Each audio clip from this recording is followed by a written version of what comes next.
Hello students, this is Poonam Singh. Welcome to my channel Science Bug. Today we are going to do the different modes of asexual reproduction.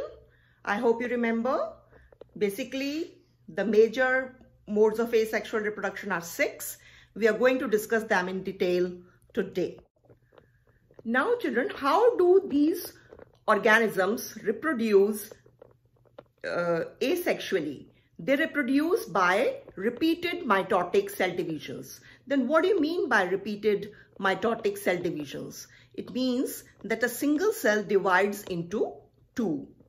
And this includes the division of the replicated DNA followed by the division of the nucleus and then the division of the cytoplasm of the cell. So eventually you get 2 daughter cells. Look at the board, all of you. These are the various modes of asexual reproduction: fission, budding, spore formation, regeneration, fragmentation, vegetative propagation or vegetative reproduction. It's one and the same thing. I hope you are familiar by now with these names. Now first let us do fission. What I have written here is the asexual modes of reproduction in animals and there in plants. So this fission occurs in animals but not in plants. The first method of asexual reproduction is fission. Now we'll try and understand this.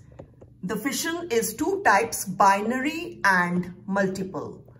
As the name suggests, binary, here the organism divides into 2 daughter cells. And as this name suggests, multiple, the single celled organism divides into a number of daughter cells, more than 2 daughter cells. Now we'll understand this. The examples are for binary, protozoans and bacteria.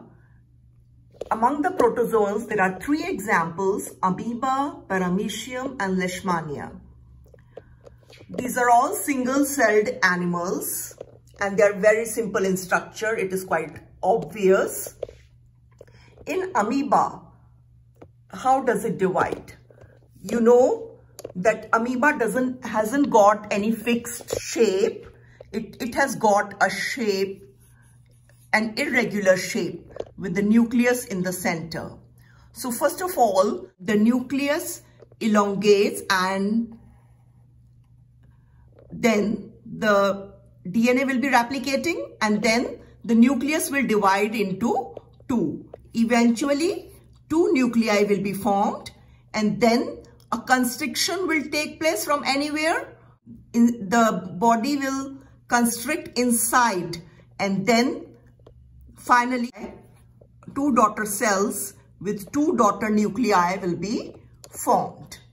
So this is how the amoeba divides. This amoeba can divide in any plane. It's not that it will divide horizontally like this. No, it can divide in this plane, it can divide in this plane, it can divide like this, anywhere, in any plane, because its body is irregular. Now in Paramecium, this is also a single-celled animal. I hope you know the shape of Paramecium. It is slipper-shaped with a mouth here and cilia all around. You remember this? And in this Paramecium also, it's a single-celled animal, microscopic. So this also divides into 2, giving rise to 2 daughter cells. Then Leishmania. Leishmania has an elongated body with a whip-like structure. It has got a nucleus. Now this nucleus, first of all, will elongate. The replicated DNA will separate and the nucleus will divide into two daughter nuclei. The body divides longitudinally. Like here, the constriction will start from here. Like this it will go. So it will divide like this. One nucleus here, one nucleus here. This constriction will deepen and finally giving rise to two daughter cells with one whip each. So it divides longitudinally. It has got a fixed plane. It's not that the division will take place in any plane like in amoeba. In multiple, the example is Plasmodium. Plasmodium, the common name is malarial parasite. This Plasmodium is also unicellular and it's a protozoan. Suppose this is the Plasmodium. It develops a wall, a very hard covering outside when the conditions are unfavorable. What do you mean by unfavorable conditions? Unfavorable conditions mean that when there is lack of water, when there is lack of food, or when when the temperatures are not favorable, very high or very low, whatever, then under the unfavorable conditions, a cyst develops, a cell wall develops around the malarial parasite. The conditions are favorable. Inside the cyst, the cell divides. Like this is a single nucleus. It divides into many daughter nuclei, many daughter nuclei.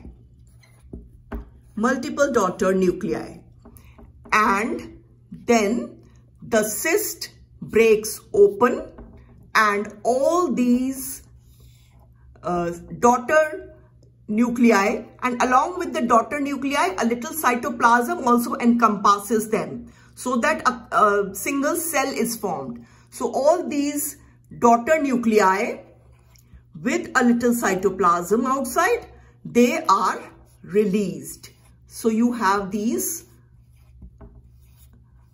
many Plasmodium coming out. Okay, they are released when the conditions are favorable. So this is the multiple fission. Now we come to budding. Budding, and I told you that this fission doesn't take place in plants. I put a cross there. Now this budding takes place in animals like hydra or corals and sponges. All these are the examples of sealant traits. You will learn this in your higher classes, what sealant traits are, but I'll just briefly tell you that sealant traits are multicellular, but they have a simple structure. Now we'll discuss how budding takes place in hydra. Buds, you know, bud is an outgrowth of the body. So in case of hydra, you remember the shape of hydra. Hydra has got a shape like this with tentacles and a mouth is there. So now tentacles and mouth. Then what happens is a small outgrowth comes out. This is a small bud that is come out. Now this bud will undergo repeated mitotic cell divisions, and it will grow in size, and eventually it will develop tentacles and the mouth. And finally, this bud will get detached from the parent body and a new organism is formed, this new hydra. Okay, this is how budding takes place. Now, the process is the same in corals and sponges also.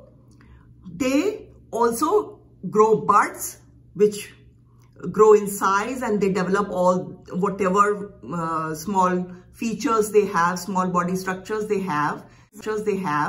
But the difference is that in corals and sponges, these buds or new daughter cells which are formed, they don't get detached from the body of the parent cell. Instead, number of cells they develop on the parent body and they remain attached to the parent body.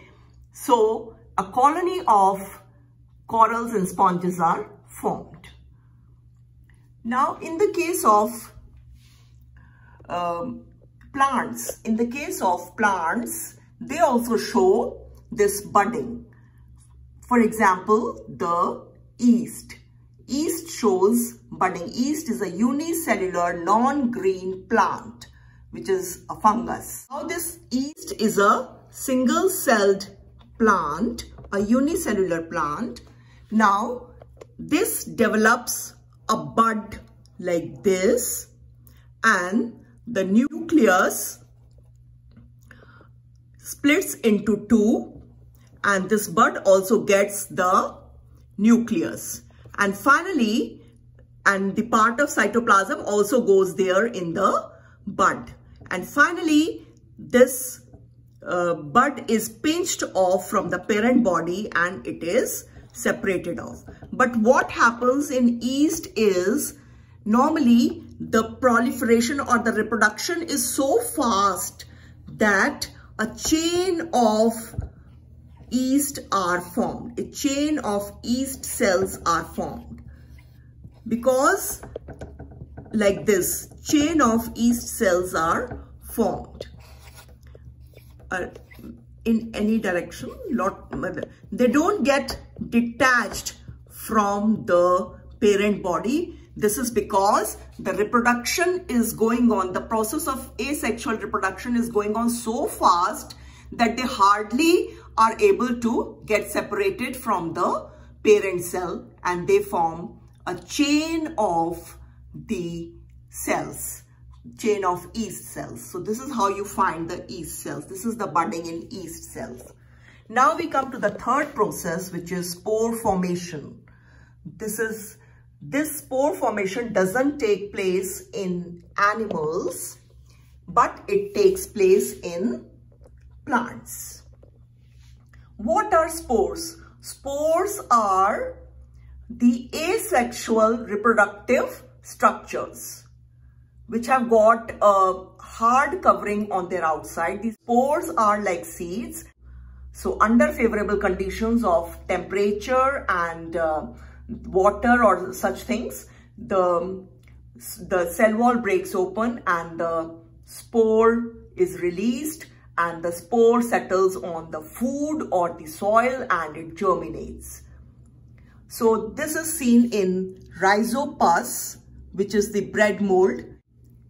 If you keep a bread outside in a dark place, if you see them after say 10 days, they turn black. So these, and then you say that the bread has become rotten. It has become stale. So these green structures or the black structures are nothing but the rhizopus plant, which is again, it is multicellular but simple in organization. It is simple multicellular plant. And same is the case with mucor. Mucor is also a simple multicellular plant.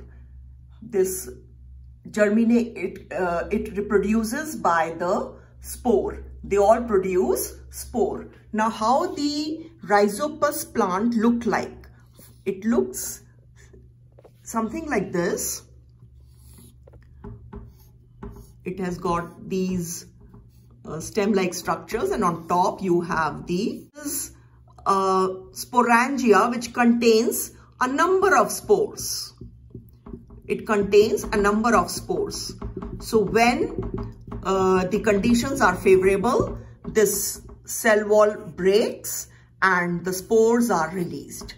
So these spores are present in the air all the time.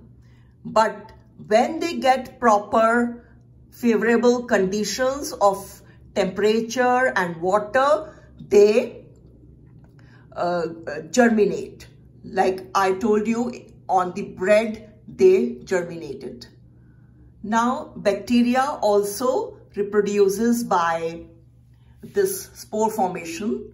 I had included bacteria here also in the animals. Now, you will be confused whether bacteria is an animal or a plant.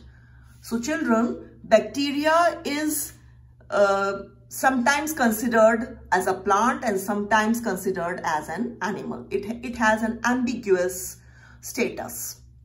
So this bacteria also grows or germinates by spore formation. It's a unicellular. Then the non-flowering plants like ferns and mosses, which are simple in structure but multicellular, they also reproduce by spore formation. Now we come to the fourth mode of reproduction, which is regeneration. Regeneration is shown by animals like Hydra and Planaria.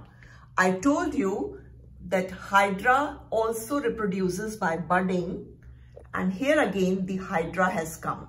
Hydra also reproduces by regeneration.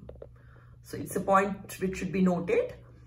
Planaria is a flatworm. It's a worm which is very simple in structure. These are multicellular but simple in structure. And Hydra is a coelenterate, as I've already told you. Now we'll see what is regeneration, children. I hope you might have heard this word in context of a lizard. In the lizard, the tail, when the tail is cut, another tail grows in its place after a few days. That is called regeneration. That is growing new parts from the cut parts. But the regeneration in lizard is not a reproductive method, because only in place of tail, a new tail is coming. A full organism is not being produced. But in the case of regeneration in Hydra and Planaria, when a part of the body is cut, a new organism is formed. For example, let's take up the example of Planaria. Planaria is a flatworm. It is simple in structure. But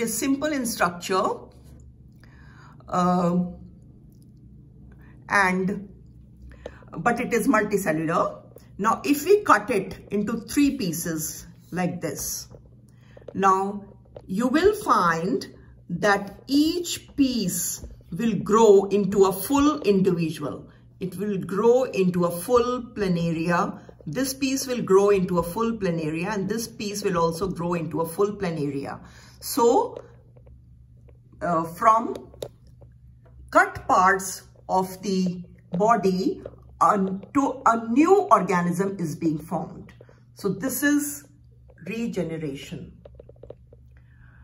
Same way in Hydra, if you cut any part of the body, it will give rise to a new organism, a total new organism which is complete in itself. Now, the plants also show regeneration. In fact, all the body parts of the plant show regeneration. For example, if you you have meristems. You might have heard of this word. Meristems are the cells which are present at the shoot tip and root tip. So these meristems are the precursor cells which have the capability of dividing. They have the capability of dividing. So these, in all the plants, you have shoot, you have root. So these meristems, they have the capacity to give rise to a new plant. So plants also show regeneration. Then the 5th method is fragmentation. Fragmentation, and one more thing I would like to tell you, children, regeneration is not, this is something a little surprising to say, but it is a fact that regeneration is not a method of asexual reproduction, because an animal will not wait for itself to be cut into pieces and then reproduce. That is why Hydra is not depending on regeneration alone. It has its another method of reproducing, that is budding. But if by chance the Hydra gets cut into pieces, each piece will develop into a new Hydra. So regeneration, you must understand that it's not a method of asexual reproduction, but by accident, if any piece gets cut, these animals have the capacity of growing into a new individual from each cut piece. So now the fifth method of asexual reproduction, this is fragmentation. This is shown by sea anemones. These are the animals, the animal column we are seeing. Fragmentation is shown by sea anemones, which is a marine animal and it's a coelenterate, and it is it is simple in structure but multicellular. Fragmentation means, again, it's like regeneration. Some parts of the body are cut and they grow into a full individual. But how it's different? That's the question. Let's see, for example, in plants, there is an example of Spirogyra. It's a plant. It is simple in structure. It's multicellular. It's an alga or algae, whatever. Now this Spirogyra, I'll show you the figure. It looks like this. It is filamentous with the cells, with these cells like this. Now what happens is, on maturation, the Spirogyra gets cut into pieces on its own. Nobody is cutting it.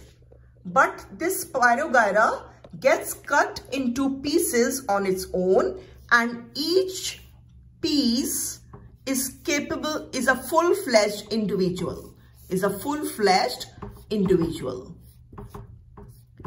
So it's a method. Here we will call this fragmentation as a method of asexual reproduction, because each part, nobody has cut the part. It is getting cut by itself upon maturation, and each part is giving rise to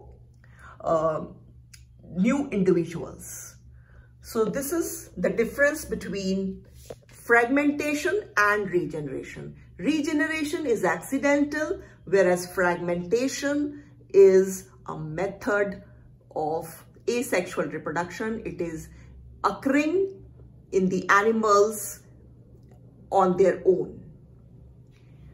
Now, vegetative propagation. This is not seen in animals, but it is largely seen in the plants. Vegetative propagation or vegetative reproduction is one and the same thing, and it means that certain parts of the plants are capable of producing a new plant. And let me tell you that these parts are not the seeds, but they are other parts like stem or root or leaf, and they are not the seeds. They're not developing from the seeds. If the seeds were developing into a plant, that will not be called vegetative propagation. That will be called sexual reproduction, which you will learn later. So vegetative reproduction is reproduction shown by the plants from vegetative parts.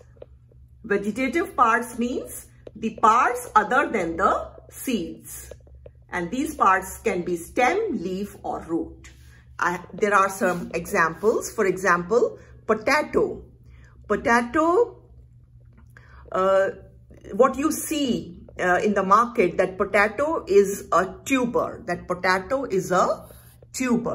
Now, what do you mean by tuber? Tuber means an underground stem which has stored food, an underground stem which has stored food. So it's a stem. And you might have seen that on a potato, if you keep it for a few days, certain structures like this will come up on the potato, which are called buds.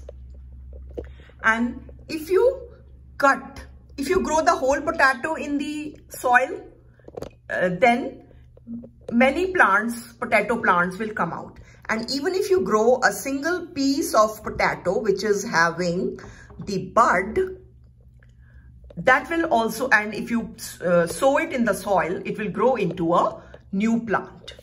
So this is how this potato is reproducing. This potato is reproducing from tuber, that is the small stem. It is called stem because it has got these buds. Only a stem bears the buds, only a shoot or the stem bears the buds. So it's called a stem. And because it is storing food, so it is called tuber.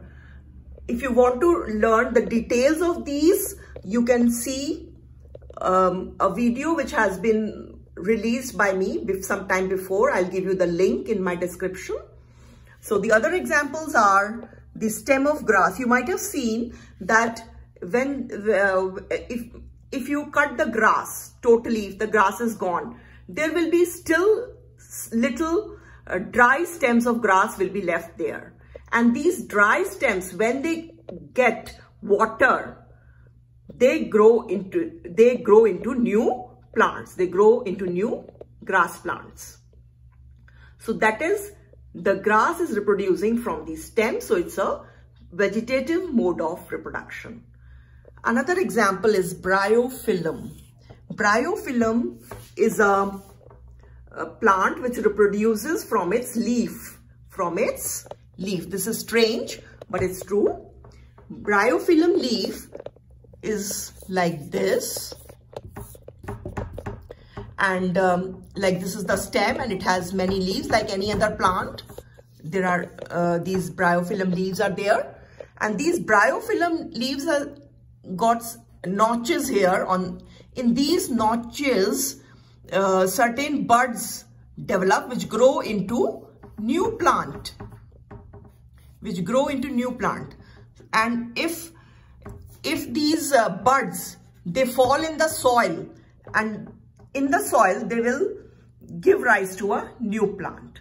So, or if you take out this small plantlet and grow it into the soil, that will also give rise to a new plant. So this bryophyllum plant is reproducing from its leaves. That is why we call it vegetative reproduction. And then the stem of the money plant, you might have seen that your mother taking out a stem from the plant and growing in the soil, and that becomes a full-fledged money plant. On the node, the portion where the leaf grows on the stem is known as node. So that at least one node should be there on the stem for the plant to grow into a new plant. And if you take a money plant is like this is the stem. Here you have the money plant leaves. I'm sorry for my figures, but I think it's understandable.